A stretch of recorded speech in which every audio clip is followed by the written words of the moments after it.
이번 시간에는 우리 전화기 팩스에 대해서 같이 한번 살펴보도록 하겠습니다. 자, 우리 전화기다 그러면 이런 전화기도 옛날에 쓰던 거예요. 그리고 요것도 옛날에 쓰던 거고 요즘에 이제 우리가 이런 걸 쓰고 있는 거죠. 자, 이렇게 이제 손잡이 같은 게 있어서 수화기 들고 손잡이를 막 돌리면 이제 전화기랑 연결이 됩니다. 그래서 전화국에다가 어디다가 이제 연결시켜 달라. 그럼 이제 그 전화국에 있는 교환원이 상대방 집에 이제 전화선을 꽂아서 이제 통화할 수 있게끔 그렇게 이제 만들어주는 전화기요. 이런 전화기를 보고 우리가 자석식 전화기라고 그렇게 부르는 거고요. 그 다음에 지금처럼 이런 전화기요. 여기 번호마다 이제 손가락 넣는 곳이 있죠. 그래서 여기다 손가락 집어넣고 번호 이제 돌리는 거. 돌리는 걸 보고 우리가 공전식 전화기라고 해요. 그리고 지금 우리가 쓰고 있는 이런 자동식 전화기도 있고 있습니다. 요게 이제 우리가 일반 가정집에서 보통 쓰던 거고 이건 이제 회사 같은 데 주로 쓰던 거죠. 그래서 얘랑 차이는 뭐예요? 얘는 그냥 전화 걸고 받고 그것만 할 수 있지만 여기선 전화가 왔을 때 뭐 사장님한테 연결해달라 그러면은 이 버튼을 누르거나 이 버튼을 누르게 되면 이제 그쪽에 있는 사람들과 서로 전화도 교환해 줄 수 있는 그런 역할을 가진 거. 그런 특수 기능을 가지고 있는 이런 전화기를 보고 우리는 키폰이라고 그렇게 부릅니다. 그래서 우리 전화기의 종류에는 자석식이 있고 공전식이 있고 자동식이 있고 이렇게 세 가지가 있어요. 우리 전기식 전화기 그런 거는 없습니다. 그래서 전화기의 종류 이렇게 세 가지가 있다라는 거 꼭 이제 기억하시면 돼요. 자, 그다음에 이제 송화기하고 수화기하고 얘네 좀 보자고요. 지금처럼 이렇게 수화기가 있을 때 우리가 말하는 부분이 있고 그리고 듣는 부분이 있죠. 이 듣는 부분과 말하는 부분 두 부분으로 나눠지는데 우리가 말하는 것을 보고 우리가 뭐라 그러냐? 송화기라고 그렇게 부르고요. 그리고 듣는 부분, 이 부분을 보고 우리가 수화기라고 그렇게 이제 부르는 거예요. 그래서 여기다가 이제 내가 대고 말을 하게 되면 내 목소리가 날아가죠. 내 목소리가 날아가는 거, 송신할 때 쓰는 거, 그게 이제 송화기. 그리고 상대방이 뭐라고 얘기를 하면 나는 그걸 귀로 듣는 거죠. 이게 이제 수신하는 거예요. 그래서 송신한다 그 얘기는 내가 말한 그 목소리를 뭘로 바꿔주는 거? 전기적인 에너지로 바꿔서 그거를 상대방한테 송신해 주는 거. 그게 이제 송악이고요. 수학이다라고 하게 되면 상대방이 말한 목소리 있죠. 그 목소리를 전기 에너지로 변환해서 나한테 보내줄 거예요. 그럼 나는 그 전기적인 신호를 받아서 그거를 이제 내가 목소리로 듣는 거. 내가 듣는 게 이제 수학이요. 그래서 송화기하고 수화기하고 이렇게 두 가지가 있을 때 시험 문제 나올 때는 지금처럼 이런 말로 이제 나와요. 송화기가 뭐냐? 송화기는 송신하는 거. 내가 말한 그 목소리를 전기 에너지로 바꿔서 그거를 보내주는 거. 송신해주는 게 우리 송화기고요. 수화기다라고 하게 되면 이제 상대방이 말한 그 목소리가 이제 전기적인 신호로 나한테 날라오겠죠. 그러면 그 전기 신호를 내가 귀로 들을 수 있게 음성 에너지로 그렇게 변환해주는 게 수화기요.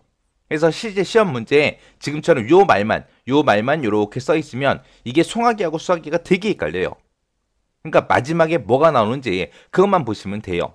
음성이 나온다? 그럼 나는 그 음성을 귀로 들어야 되는 거고, 귀로 듣는 거고, 그 다음에 전기 에너지로 바꿔준다라고 하게 되면 전기 에너지는 내가 귀로 들을 수 없잖아요. 그 전기 에너지로 바꾼 거를 이제 전화선을 타고 상대방한테 보내줘야죠. 그래서 얘가 이제 송신하는 거요. 그래서 이렇게 송화기, 수화기 구분하시면 됩니다. 그 다음에 우리 전화기 좀 보자고요. 전화기를 껐다 켰다 해주는 스위치가 있습니다. 그 스위치가 뭐예요? 우리가 일반적으로 수화기를 이제 전화기 위에다가 우리가 올려놓게 되면 꺼져 있죠. 꺼진 상태였다가 내가 수화기를 들면 이제 켜진 상태가 돼요. 그 수화기를 우리 놓는 부분에 보게 되면 이런 스위치 있죠. 이 스위치가 우리 전화기를 껐다 켰다 그렇게 온오프 시켜주는 그 기능을 가진 그런 스위치를 보고 우리가 훅 스위치라고 합니다. 그래서 훅 스위치라는 거는 온오프 시켜주는 거. 껐다 켰다 해주는 게 이제 훅 스위치고요. 그 다음에 내가 수화기를 올려놓은 상태에서 수화기가 지금 올라가 있어요. 올라가 있으면 이 전화기는 꺼져 있겠죠. 근데 내가 수화기를 들지 않고 내가 통화할 수 있는 거. 내가 만약에 수화기를 들지 않았어요. 들지 않은 상태에서 요 밑에 있는 요 버튼을 누르게 되면 윙 하고 신호가 가죠. 그럼 내가 전화번호 막 눌러요. 눌러서 이제 상대방이랑 통화하는 거. 이 버튼을 보고 우리는 온 훅 스위치요. 우리가 훅 스위치가 전화기를 껐다 켰다 해준다 그랬어요. 그 훅 스위치가 켜진 상태로 만들어주는 그런 버튼이요. 그 버튼이 지금 이 버튼이고요. 이 버튼을 우리말로 비응답이라고 그렇게 부릅니다. 이 버튼은 뭐 하는 거다? 수화기를 들지 않고도 우리가 전화를 할 수 있게 그렇게 도와주는 거. 그게 이제 온옥 스위치, 비응답이요. 해서 전화기에는 지금처럼 이런 걸로 이제 구성되어 있습니다. 그리고 우리가 수화기를 들고 나서 이런 1번이다, 2번이다, 3번이다, 4번, 5번, 6번, 7번, 8번, 9번 하고 이런 버튼을 누르면 누를 때마다 그때 이제 신호가 들리죠. 소리가 들리죠. 그 소리가 다 똑같아 틀리다? 다 틀리다.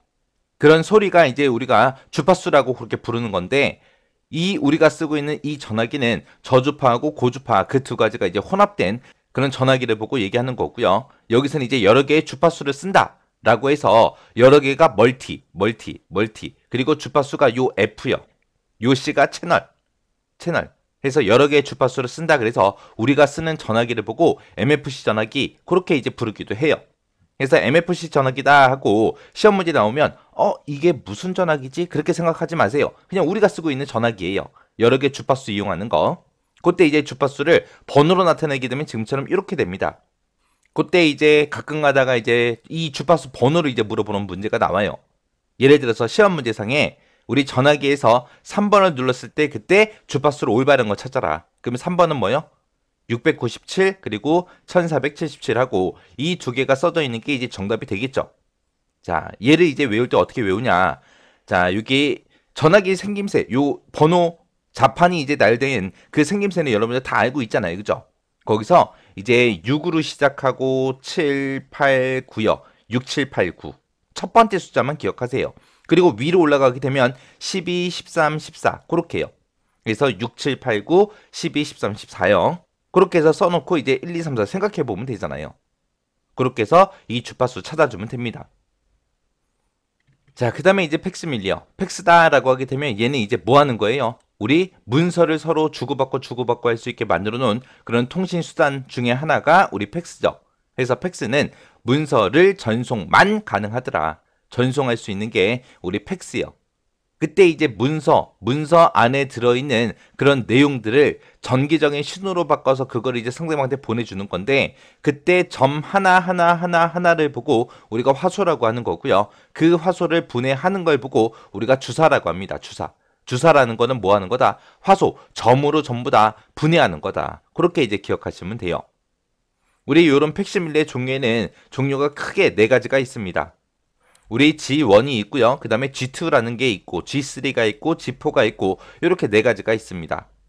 우리 호프집에 갔을 때 우리 술안주 중에 맛있는 거 있어요. 생선 말려서 그거 구워 먹는 거. 그거 보고 우리가 G4라고 하죠. 해서 이 네 가지 중에서 G4가 제일 좋은 거예요. G4가 제일 좋은 거. G4. 얘는 이제 속도 차이예요. 속도 차이. A4 종이 한 장을 보낼 때 이제 시간이 얼마나 걸리냐 그거요. 그래서 G1이 가장 먼저 나온 겁니다. 제일 처음에 나온 거. 그래서 얘는 종이 한 장, A4 한 장을 보냈는데 상대방한테 보낼 때 이제 6분이 걸리는 거고요. 그 다음에 G2는 이제 3분. 그러면 2배 빨라진 거죠.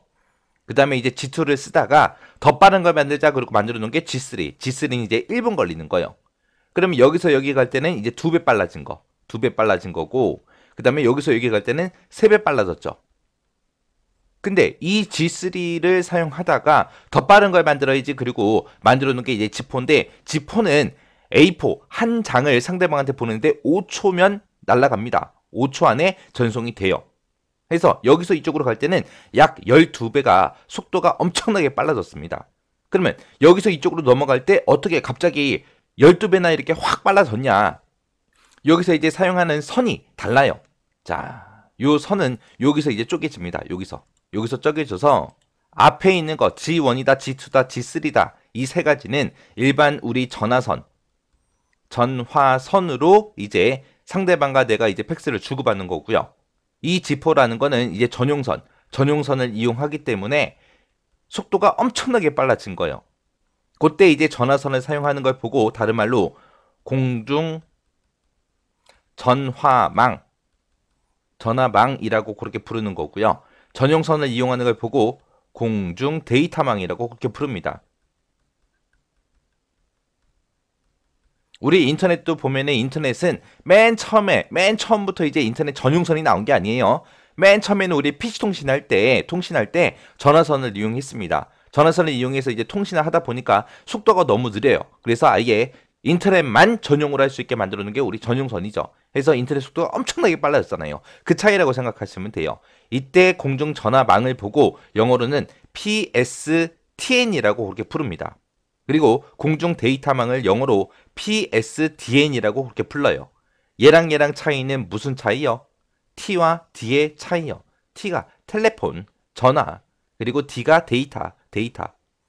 해서 공중 전화망, 그리고 공중 데이터망 해서 사용하는 선 자체가 다르기 때문에 이 전용 선, 이 지포가 제일 빠른 거예요. 엄청나게 빨라진 거예요. 그러면 조금만 생각해 보세요. 자, 이 G1, G2, G3, G4 이 네 가지의 종류가 있는데 이 네 가지 중에서 우리가 지금 현재 가장 많이 쓰고 있는 게 뭘까요? 제일 많이 쓰고 있는 게 얘예요. 얘. G3요. 아, 더 빠른 게 있는데 왜 이걸 안 쓰냐? 여러분들 생각해 보세요. 여러분들 일상생활 할 때 팩스를 한 달에 몇 번 보내요? 한 달에 한 번 보낼까 말까죠? 안 보낼 때가 더 많잖아요. 1년으로 기준을 보세요. 보통 일반 사람들이 팩스라는 기계를 1년에 몇 번이나 쓸까요? 물론 업무상 이제 자주 쓰는 사람도 물론 있겠지만 일반 보통 사람들은 팩스를 거의 안 쓴다고요. 해서 굳이 이 팩스 때문에 전용선을 따로 설치할 필요가 있다 없다? 없다. 그래서 조금 느려도 그냥 얘 쓰는 거예요. 그래서 팩시밀레 종류는 이렇게 있습니다. 그때 이제 팩시밀리 한 장을 보낼 때 그 순서요. 순서. 맨 처음에 이제 내가 송신하고 싶어요. 내가 보내고 싶어요. 보낼 때는 어떻게 하냐? 내가 그냥 팩스라는 그 기계에다가 내가 보내고자 하는 그 문서를 종이에 꽂으면 되죠. 전화번호 눌러주고 이제 전송 버튼만 눌러주면 됩니다. 그러면 그 문서가 이제 팩시밀리라는 그 기계로 쭉 들어가죠. 들어가서 그 종이가 날아가요? 아니죠. 그 종이는 다시 나와요. 나한테. 얘가 이제 그때 이제 글씨를 읽어드리는 그런 방식이 우리 복사기랑 비슷합니다. 복사기도 복사기 위에다가 종이를 엎어놓고 복사 시작 누르면 이제 그 밑에 복사기 밑에 이제 뭐가 지나가요? 빛이 쭉 지나가죠. 지나가면서 이제 복사가 되잖아요. 그 얘기는 그 빛을 이용해서 흰색은 종이다, 까만색은 글씨다 그렇게 읽어드린다는 얘기요. 이 팩시밀리도 마찬가지요. 해서 내가 집어넣은 그 종이를 빛을 이용해서 흰색은 종이다, 까만색은 글씨다 그리고 쭉 읽어드립니다. 읽어드린 다음에 그거를 이제 상대방한테 전송하기 위해서 전기 신호로 바꿔요. 전기 신호로 바꾼 다음에 그 전기 신호를 상대방한테 전송해 주는 거예요. 전송하고 나면 상대방은 받을 때 뭘로 받아요? 전기적인 신호로 받겠죠. 받아서 그거를 다시 빛으로 바꿔서 그거를 이제 종이에다가 기록을 해주는 거예요. 기록을 하고 나서 상대방이 이제 수신하는 겁니다. 그래서 요 순서 물어보는 문제 많이 나와요. 해서 요거를 정확하게 여러분들이 기억하고 계셔야 돼요. 전광. 빛을 이용해서 전기적인 신호 만들어주는 거고 얘는 전기 신호를 받아서 그걸 다시 빛으로 만들어주는 거. 그래서 얘랑 헷갈리지 않게 잘 기억하세요. 그때 일반적으로 우리가 사용하는 종이 크기가 이제 A4라는 그 종이를 기준으로 하는 거고요. 그때 요 용지 크기 좀 보자고요. 자, 지금처럼 이렇게 종이 크기가 있다라고 하자고요. 자, 우리가 일반적으로 많이 쓰는 게 A4라 그랬죠. 자, 요 용지 크게 보게 되면 A다, B다 하고 그렇게 이제 영어가 하나 써져 있고 그 뒤에 보게 되면 이제 숫자가 붙습니다. 그때 이제 용지 크기를 따질 때 숫자, 문자하고 이렇게 두 가지가 있는데 그때 이제 숫자는 작으면 작을수록 종이는 큽니다. 그리고 A판하고 B판하고 그렇게 두 가지가 있을 때는 B가 더 커요. 그래서 우리가 종이 크기가 이렇게 있을 때 얘를 이제 큰 거에서 작은 거 순서대로 나열해라. 작은 거에서 이제 큰 거대로 나열해라. 그렇게도 나올 수 있겠죠. 그때 이제 종이가 크냐 작냐 그거 이제 따질 때는 우리가 제일 처음에 봐야 되는 게 숫자를 먼저 봅니다. 숫자. 해서 숫자를 제일 처음에 보고 그 다음에 이 문자를 언제 보냐? 숫자가 똑같을 때만 이제 문자를 보고 크기를 따지면 돼요. 자, 그럼 얘네 가지고 한번 해보자고요. 자, 맨 처음에 이제 봐야 되는 게 숫자 먼저 보라 그랬죠. 해서 숫자는 이제 작으면 작을수록 이제 종이는 크다 그랬어요. 해서 0번. 0번이 지금 얘 하나밖에 없죠. 해서 이 중에서 지금 나열된 이 종이 크기 중에서 종이가 제일 큰 게 A0요. 그러면 이제 A0 이제 하나 끝났고 그 다음에 이제 0번 봤으니까 이제 1번 보면 되겠죠. 1번 종이는 있어요 없어? 없어요. 그 다음에 이제 몇 번 보면 돼요? 2번 보면 되겠죠. 2번 종이다 그럼 지금 여기 A2 종이가 있습니다. 해서 A2가 두 번째로 큰 종이. 그럼 이제 A2 끝났고 그 다음에 2번 봤으니까 이제 3번 봐야죠. 3번은 지금 보니까 여기도 있고요. 여기도 있습니다. 이렇게 3번이 두 개 있을 때 똑같은 숫자가 나오면 그때 이제 뭘 본다고요? A냐 B냐 이제 그거 따진다고요. A하고 B하고 있을 때 뭐가 더 크다? B가 더 크더라. 그래서 이 세 번째로 큰 종이가 B3 그 다음에 A3요. 해서 얘 끝났고 그 다음에 이제 3번 봤으니까 이제 4번 봐야죠. 4번 보니까 여기도 있고 여기도 있습니다. 자, 똑같은 4번이 있을 때 이제 A, B 본다 그랬어요. 그때 이제 뭐가 더 크다? B4가 더 크더라. 그 다음에 A4. 그럼 이제 4번 끝났고 그 다음에 이제 5번 봐야죠. 5번 보니까 5번은 여기 하나밖에 없네요. 그 다음에 이제 5번. 그러면 이제 5번 끝났고 그 다음에 이제 6번. 6번도 얘 혼자 있죠. 그래서 B6. B6도 끝났고 그 다음에 이제 7번. 7번도 얘 혼자밖에 없죠. 그래서 A7이요. 그래서 지금 이렇게 나열된 이 종이들 중에서 제일 작은 게 A7이요. 제일 큰 게 A0요. 그래서 이런 식으로 해서 종이 크기 따져주면 됩니다.